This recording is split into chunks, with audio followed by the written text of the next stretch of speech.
Hey everyone, my name is Andrew Davis and you're watching Conversations in Pop Culture, brought to you by my sponsor, Mixum Printing, the smarter way to print.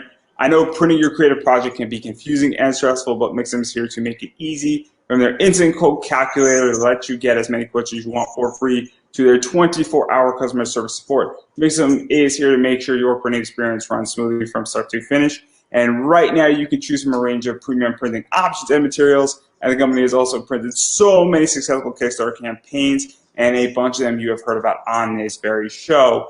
And they currently offer services in the United States, Canada, Australia, and the UK. And Mixum can print and reach your audience anywhere in the world. So if you're ready to print smarter, not harder, head over to Mixum.com.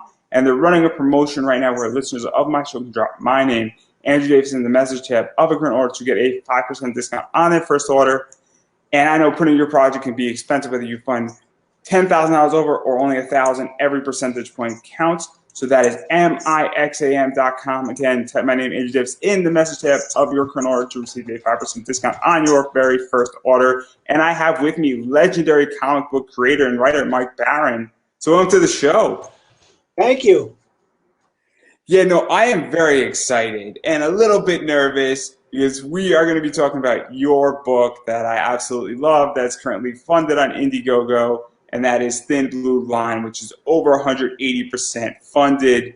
So for those who don't know what the book is about or haven't heard about it, what is the basic premise of it? Two police officers try to survive a night of rioting in a large Midwestern city.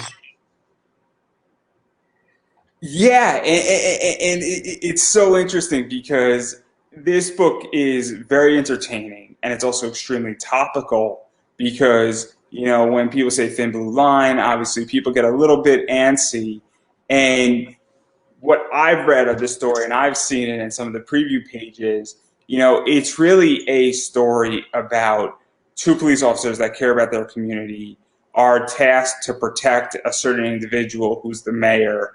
And well, things are going wrong in this entire city, and they have an obligation to the mayor to protect the mayor and protect themselves. And it's sort of very much a survival story of dealing with it. So where did this entire idea come from? Because it's very interesting because it shows a different light on police in a lot of ways. Well, anybody that knows my work, especially Punisher Nexus, knows that I've been ripping stories out of the headlines for years. And I ripped this story out of the headline when I was watching television last summer.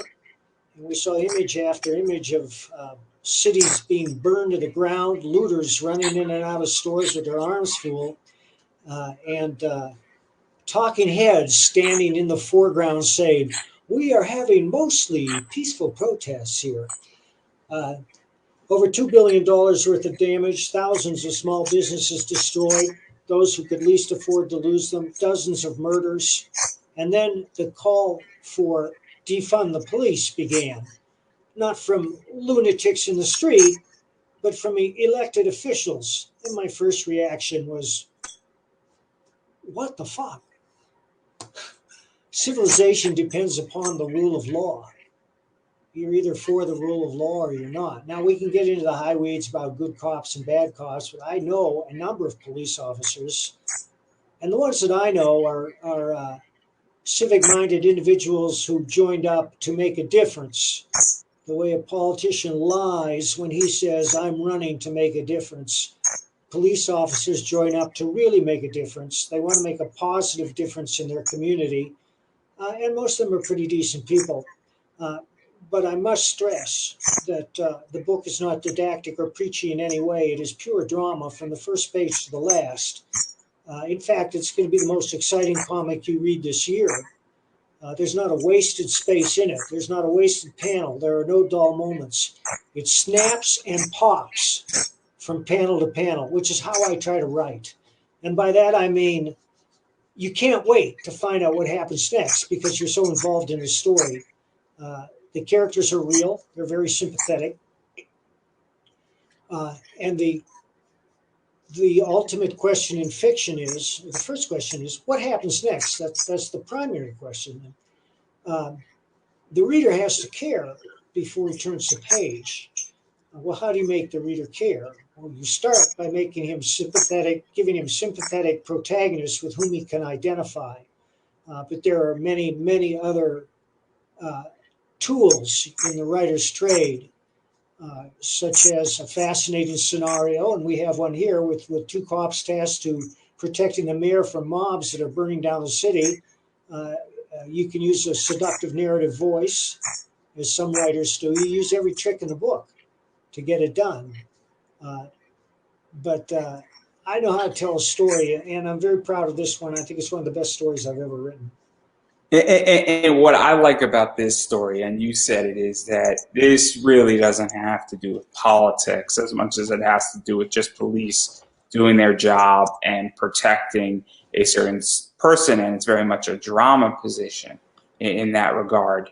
And, you know, it's one of those things that I think, you know, what is that like for you to say, hey, I understand that this is a very sensitive topic, but I want to step away from that and sort of just, I don't want to say table it, but have it a little bit in the background, but really focus on what's going on in the entire story and what's going on, and really showing what these cops are doing and the choices they have to make for their safety and the safety of the mayor, as well as just survival and also coming back to their families. Because one of the police officers, I think Valerie, is a single mother. And obviously, and I think our partner obviously has a family too. And so what is that really like to capture that? Because it shows such a different light, I think, and really gives insight into what's going on in this circumstance and their thought process. And that's why I really like this book, because it's showing it from the other side, I feel. Well, 10 years ago, this wouldn't even have been a controversial subject. There's a reason that our popular media has been dominated by police, lawyer, and doctor shows over the year, because those are professions that deal with life and death, and life and death is the subject of drama. And that's why police shows have been so popular in modern culture for so long. And it's only recently that this bizarre narrative has taken root with the help of a willing media and to a certain extent the entertainment field to demonize police, most of whom are good people that just want to make a positive difference in their community. And there's no denying they're bad cops, but this isn't about the bad cops, although there are bad cops in it. This is simply a drama that will grab you by the throat on the first page and carry you through to the last. Yeah, and I love it because obviously it's very suspenseful, and it's, I don't know if you've been watching Law and Order Organized Crime, but I sort of relate your book to organized crime, where it is very, very action driven, and you're also very much wondering what is going on, and you know what is happening during the entire entity of that. And so what is really that like to say, hey, I really want to, you know, give this drama and capture that, because you're capturing something so unique, and I think it's lacking in comics in a lot of ways. Well, yeah, I mean, I'm not doing this to change minds. I'm doing this to entertain. That's my number one rule of writing is it's my job to entertain, and I never lose sight of that. The second rule is show, don't tell. I know how to use the comic medium to its best effect. And number three is to be original. And that merely means that we're all unique human beings. And those of us who are writers inevitably bring our world experience and our worldview into that which we write. But it's also the writer's job to imagine every point of view. And a good writer will be able to do that. William Styron wrote The Confessions of Nat Turner and successfully put himself into the mind of a 19th century slave. Uh, Alexander Dumas was Haitian. He wrote The Three Musketeers.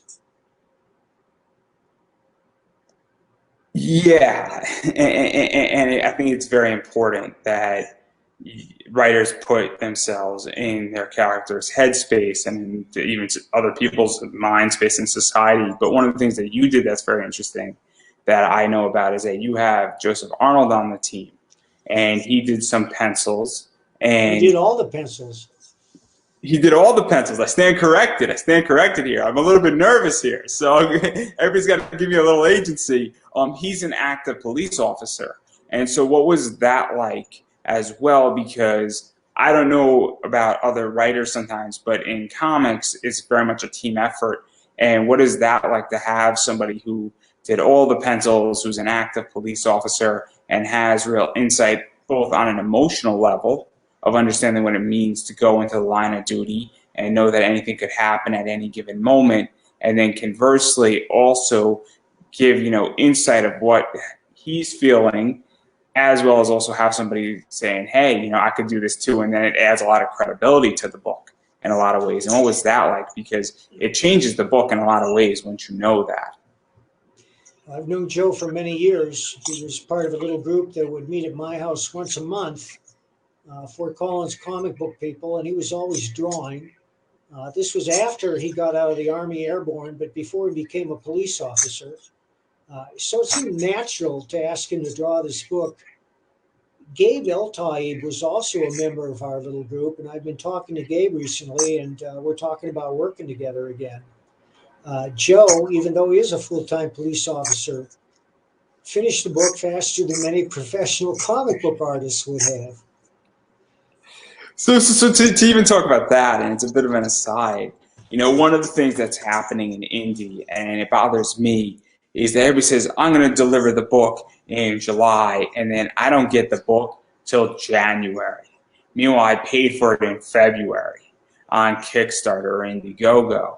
And I feel like there is a big issue going on with comics that, is, not, people aren't delivering per se.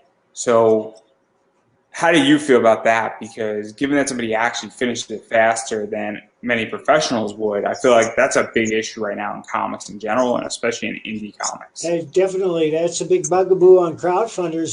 Some people have been waiting 2 or more years for their books. But I have to tell you, this book is completely penciled and inked. It's being colored and lettered right now. We met our goals enough to put out the basic book. But we haven't met our stretch goals, and there are secret stretch goals that aren't listed on the campaign stage. And I'd like to tell you what they are. If we get to 20,000, I dye my hair blue. If we get to 30, green. 40, mohawk. 50, shaved skull.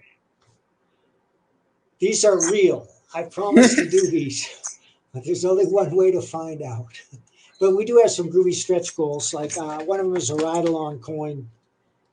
What is a ride-along coin? These police officers give these to people who do ride-alongs with them. This one's from the city of Phoenix, and it's in commemoration of explosive sniffing dogs. These coins are very heavy and thick. If Bullseye had one of these coins in his hand, he could probably knock you out with it. But I'm not going to throw mine at anyone because it would just bounce harmlessly off their forehead. Yeah, and that's something that I also really like about your campaign is that you do have real nice stretch goals, and obviously certain things unlock certain covers, and then you're also throwing it back into the book, which I appreciate from a stretch goal standpoint, because at a certain stage, I don't need any more trinkets anymore. As a person, I like magnets, I utilize magnets, but I don't really want stickers. I am not a sticker guy. I'm not a pin collector. I don't need all that stuff, but I would rather have a thicker cardstock cover. I'd rather have the book be a little bit longer. I'd rather have, something that's actually meaningful. If somebody's going to send me an 11 by 17 print, I'll take it. But at the same time, after a while, I have a bunch of those, and that doesn't excite me anymore. So we have to get to 20 to do Sergio Carriello's alternative cover. I'm going to post this on the Facebook DM right now. It's a stunning cover. And if you're not familiar with Sergio Carriello, long-time Marvel and DC artist, and also the artist of the best-selling graphic novel of all time. So I think this is the cover. Wait a minute. That's Sergio's cover. And then for those who are interested, this is the main cover. That's right. That's Butch Geist. Now, Butch and I worked on The Flash together, and we're working on a new story now for Graham Nolan's Two-Fisted Manly Tales, and that story's going to knock you out. And I like Graham Nolan's work. I thoroughly, because him and Chuck Dixon, phenomenal with Bane. Phenomenal. Just, I Yep. absolutely love their work on that. And so I'm very excited to see that project out and that coming, because obviously I love Graham Nolan's work. Me too. And even going further into all of this, because obviously there's a bunch of goals, and I'm very curious because obviously you're well known in the comic world, but as we were sort of stating, you know, people get very antsy when they're talking about police, and it's a very charged issue, whether that's, you know, obviously it sells media, it sells advertising, it gets headlines, but also, you know, I think people are grasping for power in a lot of ways. On, you know, all sorts of people in a lot of ways are doing that. And so what was this like for you, knowing that you're on Indiegogo and that you are over $14,000 funded? You set a goal for 8,000. As I stated, it's over 180,000. And to have a lot of support out there for this project, because sometimes it's been very gratifying. A number of police officers have reached out to me via Twitter, and we have 3 police officers who also produce comics in their spare time, contributing pinups. Yeah, and I mean, it must be very, very interesting and humbling as well that, you know, police officers are saying, hey, you know, I really appreciate this, and can I contribute a pinup, and can I throw something into this book? Because, you know, I would imagine, and I'm obviously not a police officer, but this is definitely, I think, showing a different side, as I've been stating, and also it's kind of, I think, representing in a lot of ways what, you know, police go through and the choices, and how, you know, there's a situation that's happening and you have to handle it. And also, you know, even to go further into this, I mean, you know, I would imagine, as I was sort of stating, that it must also have been very nervous to do a project like this on Indiegogo, because it could very well not be funded, and there could be a lot of pushback as well for it. You know, and unfortunately, we live in a society where a lot of people tend to want to cancel things and push back on things and watch things that they disagree with, not say, I'll go spend my money elsewhere, but I want to hurt it so that it almost makes no money or it goes negative. And this hasn't done that, and it's very We're not concerned with those people. We're not pitching to those people. They're not our audience, so we don't have to worry about them. Yeah, no. I love it, and I think it's so important. And you know, obviously, I think that that's sort of the attitude I think that needs to be taken in comics. And I'm also very curious about, because you're on Indiegogo versus going on Kickstarter or going on other crowdfunding, and I'm curious about that as well, because I primarily deal with people on Kickstarter, but I have my own issues with Kickstarter right now that people will know about, where they're giving me a hard time on a project that I want approved. And I'm curious why you went Indiegogo versus Kickstarter, and what has that been like? Because, well, I don't make those decisions. Chris Brawley, who runs the campaign, makes those decisions. But the people that are pushing back on at you on Kickstarter is because they don't like Kickstarter. Is because they have some grudge against Kickstarter for some arcane political reason. Is that it? oh, with my project, I just think that they're just giving me a hard time because they don't like the way it's written, and they don't like particular rewards with my personal project that I'm trying to do. Well, they're And not going to back you anyway, so you don't have to give them anything. I mean, Kickstarter has to approve it, and I expect all my fans to back it. It's a requirement. If you would like to stay in good contact with me, and you like what I do, and you want to be on my show, you know, it's a requirement. Not you, but obviously the people who. Well, Andrew, obviously, I'm going to back you. No. I didn't say this isn't a pitch for you to back I it. know it's not. I'm just telling you. When it goes up in January, because now's a really bad time for, you know, crowdfunding in general with Christmas coming, and I'm just punting till January. It'll be much cleaner that way in that regard. But we're not talking about my project. This is about your project. And so obviously I do want to show the rewards because I think they are really good. I definitely showed this. So this is the regular cover. And I think this is obviously done by Butch Goosey. And I think I got the name. Geis? Again, names are not my thing. And so this is the regular cover. This cover still needs to be unlocked. So that's at, I believe, 20,000. And so you're right now at over 14. So it's not impossible. We're actually a lot higher than that. Hang on. I legitimately checked like a night and a half ago.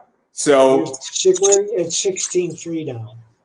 See, this is what happens when I don't check for 36 hours. This is exactly what happens. And so that's what so this cover, there's a good chance it's going to get unlocked. And then obviously just talking about, just showing a little bit of the art as well for those who are interested. This right here, and you can see some pretty intense scenes going on.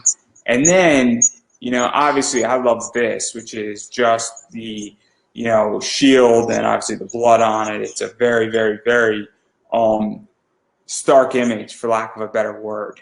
And then you have some other things going on with this as well, where the digital copy of this book is pretty cheap for those who just want to read it or are in foreign countries that is impossible to ship to. And then you also have the autograph edition. There's original art that's available. And then what I appreciate that you do is that you have a retail pack that allows a retailer to buy it at a cheaper position. And I think that's something that a lot of creators need to figure out how to do and understand how to do it, and also protect, shops, because you can't charge me, half cover price or even, 60% cover price and expect for me to make any money on it. Right. And so I think that's very important. I'm very much an advocate to that because I'm now entering that space on eBay. So I'm beginning to learn all about how that works and what's happening with that. So I think it's very important. And then also you could have a mugshot appear in the book. That's right. As well. And so what is that like to sort of draw people into the comic? Well, we've done before. We did with Florida Man, where at a certain tier, a person could become the referee in the ring when Crystal is fighting. Crystal goes by the handle Steely Danielle because they can't call her the Black Dildo, which is her real name. And if you want to know why they call her the Black Dildo, you have to read the Florida Man graphic novel.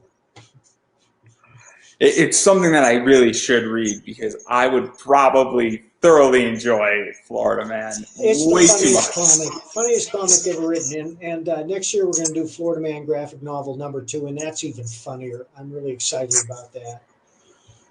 Because I think people just, I think a bunch of people have just started to receive their Florida Man stuff in the last few months, and obviously I haven't heard like a review on it or anything of that, but I just know that it's supposed to be really amazing from what I heard, and it's probably some of your best work that you've done in a while. I'm very proud of it. I do a lot of the material from actual Florida Man stories, but a lot of it I just made up because a lot of those stories are too scurrilous and disgusting to incorporate into fiction, but some were not. And you all know what I'm talking about. Florida Man claims syringe found in rectum is not his. Florida Man arrested for defecating on traffic from light pole. These are true headlines.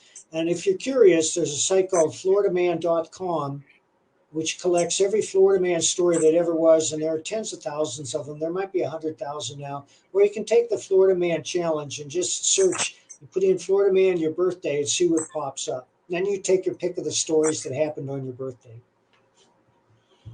Well, maybe that'll be my birthday tweet, and you'll be the first person to like it, and that'll be the day I'll be in Facebook jail too. So there you go. Let that be a present to yourself. I'll have a peaceful week. Let's put it that way. Yeah. Obviously, I want people to back this project. It's in the comment section down below. It's also on the bottom of the screen. And I want people to back it for two reasons. A, obviously, we are very much politically charged in this country on snapping at people and throwing certain slogans out that really don't solve anything, in particular with the issues that are going on in America. By any stretch of the imagination, there are a bunch of ridiculous statements that I think both sides of the political aisle have made in the last, 2.5 years. And I think this comic, in a lot of ways, it's not going to heal, and I don't want to conflate, but I do think that it's very entertaining, and also I think it adds a human element to police. And I think that's something that I think people have to understand, is that this adds an element, and you say, oh, these people actually have a life. They're normal people like me, because what I've read of this story so far, these two cops, the mayor, and a lot of these people are just normal people, and something's going on, and they all have to make decisions. So where can people find this book, and where can people support it, and what is the final pitch to back the book? Because I do want this thing to reach 20, 25,000, 30,000 if possible. Blue hair, green hair, mohawk, shaved skull. You can find it at thinbluelinecomics.com. And the main reason to back the book is because it's the most gripping and entertaining comic book you'll read all year.